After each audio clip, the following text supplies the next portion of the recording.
Aw snap, what up nasties, it's ya boy Nasty the Og Pimp Jack coming at you with another Danka's Plank episode.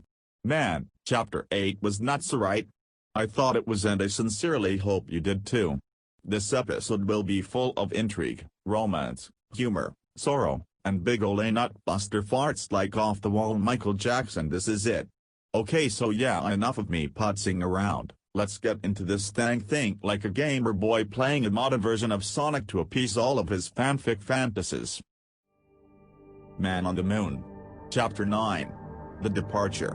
Written and narrated by Nasty Jack. Clony Jack looked at me and the gang and was like, Dr. Jelly Litany is going to blow up the freak leaking Earth. I immediately was like, no, she cannot do that. I still have not learned to ride a bike and I have never kissed a girl. Everyone stopped and stared at me. Baloney Bob the Bobby Baloney Boy was like, bro, if we survive this you could still probably do those things. Oh yeah, you're right, I responded. I did not even think of that, lol. But I am still sad that the Earth is going to be destroyed. Like wow, I have so many good memories from that place, like the first time I brushed my teeth and when I accidentally spilled coffee down my pants and all over my booty. Oh. Clony Jack had tears in his eyes. My dude.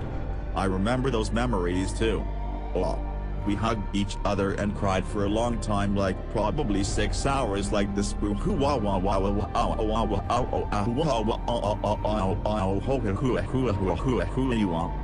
Suddenly, in the midst of our solid as frick crying session, the alarm stopped.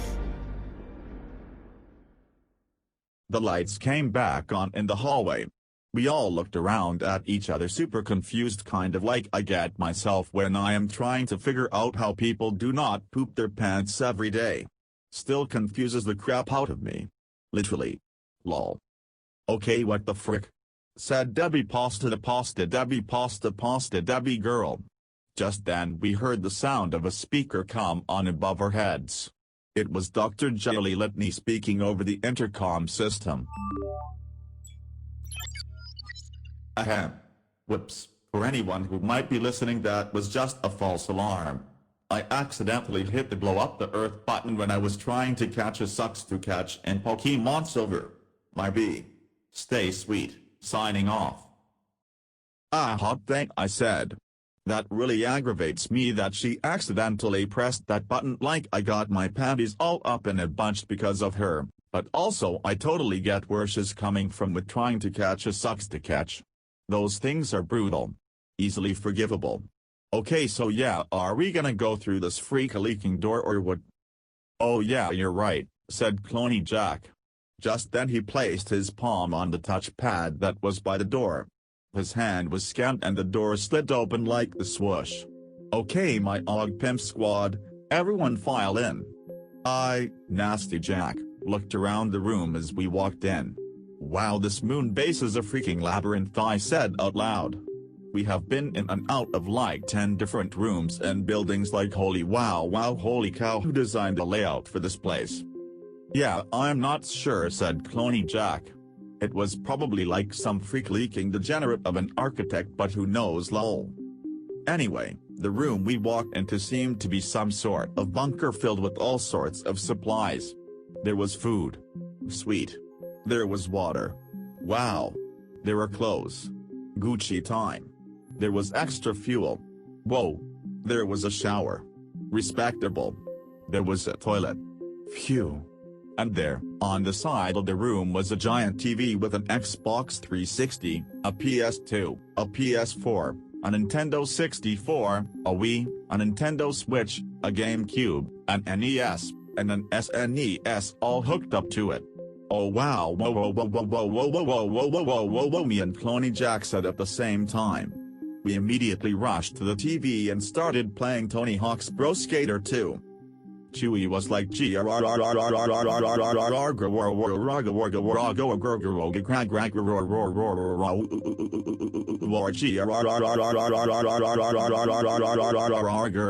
Then Han was like, oh hot dang, you're right, Chewie. Looks like there is plenty of fuel here. Maybe we could get off this space rock. Just then I whipped my head around like a freaking owl to look at Han Solo. Tears began to well up in my eyeballs. But Han, I love you. You can't leave us. You can't leave me. I can't lose my dad again. Huh? Han responded. Whoops, nothing. I did not say anything. Please continue, I responded. Han gave me a glare, then started talking again. Look folks, here's the deal. Chewie and I never meant to get stranded on your moon. We just happened to end up here when we were on our way to get some muy delicioso food. So if you do not mind, I think we are going to take this extra fuel and blow this popsicle stand. Everyone responded in perfect unison like this. No, Han, you cannot leave. You're super cool and like a father figure to us, and we love you and we love Chewie. Han Solo shed a single tear. Darn it, he said. I have never cried before in my life. In my life. You guys rock and I love you, but the thing is, Chewie and I really need to get going, right Chewie? Chewie walked over to Han and stood next to him. He looked at us. Then he began to speak. My dearest companions, your presence over these past few days has been truly serendipitous. Your company has enlightened me and given me a fresh perspective on life. Although I regret in admitting it, my partner here is correct in his statement that we must depart. My sincerest apologies. Then Chewie let out a big roar like this.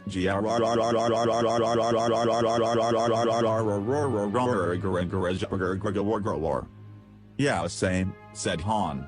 Hopefully we will meet you all again sometime. Maybe in the next life. But for now, we are off to Steak and Shake for a hootenanny of a time, chowing down on some thick Olay burgers and milky shakes. Right as they turned to leave, Cloney Jack spoke up. Wait, what? Can I come with you guys? Huh? Responded Han. I mean sure, but are you not gonna help out these kiddos? Well, the thing is, said Cloney Jack, ever since I was first created like yesterday I have always wanted to explore the world outside of this facility. I have been trapped here my entire life. I also have all the same memories as Nasty Jack, and I remember eating Steak and Shake and then pooping my pants because it was so fecal-leaking good. But that is just a memory. I want to experience it firsthand. So please let me come with you. Okay Yaji, said Han. You can come, I just wanted to make sure you knew what you were doing. Wait, I said. You're leaving us too? But what about me? You're my clone. I love you. I want you to stay, my son. I hate this place, responded Cloney Jack. I would rather go with these big Lil Olay spicy boys. Well, I suppose you're an adult now and can make your own life choices, I responded. Just please do not forget me, Cloney Jack. You're like a son to me. Just then Cloney Jack walked over to me and gave me a hug and then slapped me on my thick booty cheeks like this, slap. I will never forget you, Nasty Jack, he said. I will never forget you, because I am you. Alright girls, let's get a move on, said Han Solo. Ah, dang, you're right my dude, said Cloney Jack. And with that, Han Solo, Chewbacca the Chewie boy, and Cloney Jack all put on the extra spacesuits that were in the room and grabbed the extra containers of fuel. Smell you later haters, said Cloney Jack. Yeah, sucks to suck, said Han. Roar, said Chewie. Then they opened up the escape hatch in the ceiling and left. Ad break time. Hello my nasties, today we are gonna do a speed run for our break section, so here we go. Today's episode is sponsored by Bath & Body Works Aromatherapy Stress Relief Eucalyptus and Spearmint Lotion with natural essential oils. Wow, this stuff is so freak-a-leaking great, it smells so good and is so soothing to my Lil Olay nose cavity, and it also helps moisturize my ashy as frick hands in the winter. Like wow, my hands are almost as bad said as Zach's hands. Okay, now let's move on to the nagging nasties, the part of the show where we hear from our biggest fans, the nasties. Today we received an email from Danky Kang Lover 69 Nice, and he says, "Hey Nasty Jack, you're so cool and funny, and I hope to someday be just like you, but maybe be a little bit better with the ladies. Okay, you know what, Danky Kang Lover 69 Nice, frick you, I hate you forever and ever, amen." Okay, now let's get back to the show. Amen. The escape hatch in the ceiling of the bunker closed with a thud, and I let out a big little sigh like this. Who? And then a big nut buster of a fart like this. Toot. I turned and looked at Debbie Pasta and Baloney Bob. I cannot believe that my one and only son as well as my one and only father have left me forever. I feel so alone. "Bro," said Bobby the Baloney Boy, "we are here for you, physically and emotionally." Yeah, whatever, you guys are not even close to being as cool as a literal clone of myself, and freaking Han Solo being almost like my actual legit dad. Just then Debbie Pasta walked right up to me. She lifted her hand and gave me a big little lace macaroni in the face like this. Slap. "Boy oh howdy, you had better get a freaking grip or you're gonna make me lose my gourd," she said. "Ugh. You're right, my lovely sweet pasta lady," I responded. "It's just been an emotional day for me. Please forgive me." "Yeah sure, I guess we can forgive you," said Debbie. "Even though you're literally like a baby in a grown man's body." Just then we heard the sound of some super catchy music. Like some of the catchiest music I have ever heard in my entire life. Where was it coming from? Why was it so loud? Why did it make me feel like sitting on a couch with my homies eating ices and chillin' like a villain? Debbie and I turned around and saw Baloney Bob sitting in front of the TV playing Back to the Future on the NES. "Ah dang, that's what I am talking about, my dude," I said, and then sat down next to him and watched him play. "Wow, are you guys freakaleaking kidding me?" said Debbie. "We have a mission to do here. The world may very well end in mere hours because of a psychotic scientist, and there are monsters on the moon that have crash-landed from a thick little asteroid. Do you really think that now is the best time to play video games?" Neither of us said anything as we stared gaping at the screen in front of us. Baloney Bob got to the second level. "Sweet." "Ugh," said Debbie. "Put down the freaking controller," she said as she slapped Baloney Bob in the head. "Ouchie," he said. "Here, Nasty Jack, you wanna play?" "Oh frick yeah, my dude," I responded as I grabbed the controller out of Bobby's grubby hands. I love this game even though I have never played it before. Then Debbie slapped me in the head and said, "Dude, are you for real? Put down the controller." "Ouchie," I said. "Hey Baloney Bob, would you like to play?" "Oh yes, I would love to, Nasty Jack," he responded. "You are so thoughtful."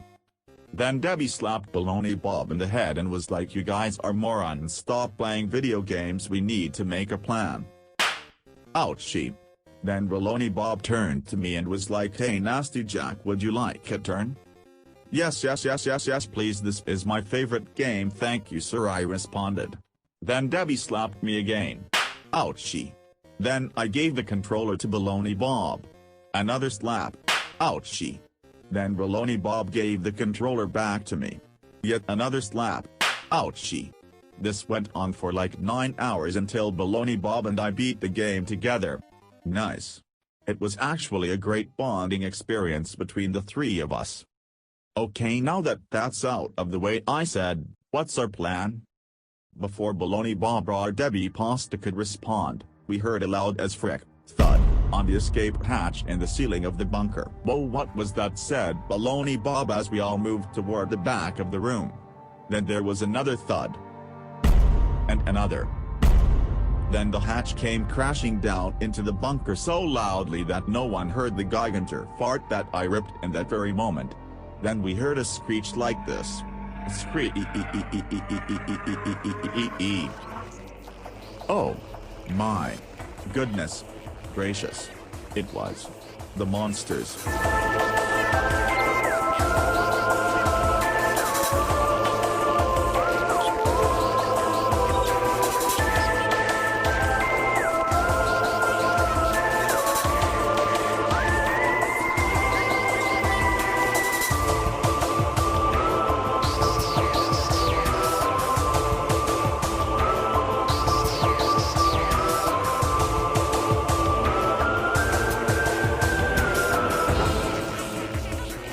This audiobook is copyrighted by Nasty Jack Cool Storytime Incorporated.